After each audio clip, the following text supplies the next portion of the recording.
Tout à fait. Tom a 4 ans et demi. Il entame sa 2e année d'école à la maison.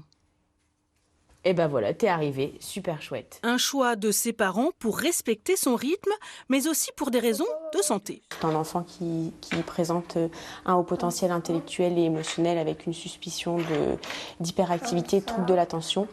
Et ça a été une obligation pour justement pouvoir répondre à ses besoins, à son retard en autonomie au niveau de certaines acquisitions, type propreté ou le fait de s'alimenter. Dis-moi toutes les lettres. D'abord, tu me les dis.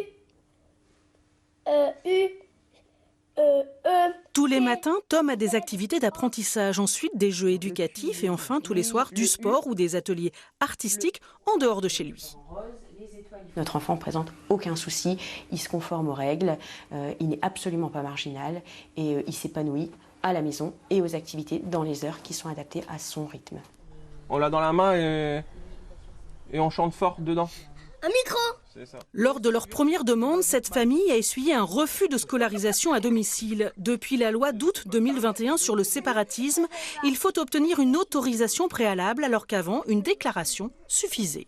Qu'on nous le refuse après qu'ils voient qu'il ne soit pas bien instruit, oui. Mais la première fois, je ne vois pas. En plus, c'est de la maternelle. Avant, l'école était obligatoire à partir de 6 ans. Maintenant, c'est 3 ans.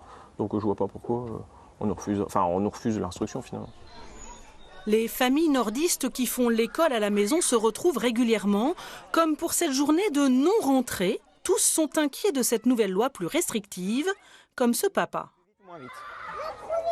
On a des amis qui ont eu des acceptations, d'autres des refus, alors qu'ils avaient des dossiers très similaires aux nôtres. Donc c'est vrai que l'incertitude quant aux critères qui admettent un refus ou une acceptation fait que on ne sait pas trop sur quel pied danser pour l'année prochaine. J'ai passé l'été à recevoir les demandes de soutien de nombreuses familles qui n'arrivaient pas à obtenir des autorisations auprès du rectorat, particulièrement motif 4, donc pour raisons personnelles en fait, mais aussi des personnes avec des enfants qui ont des problèmes de santé.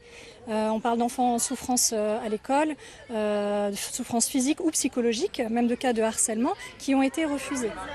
Accepter de scolariser leurs enfants, se mettre hors la loi, déménager à l'étranger comme en Belgique, ces familles hésitent. Elles manifesteront le 15 septembre pour défendre l'instruction en famille.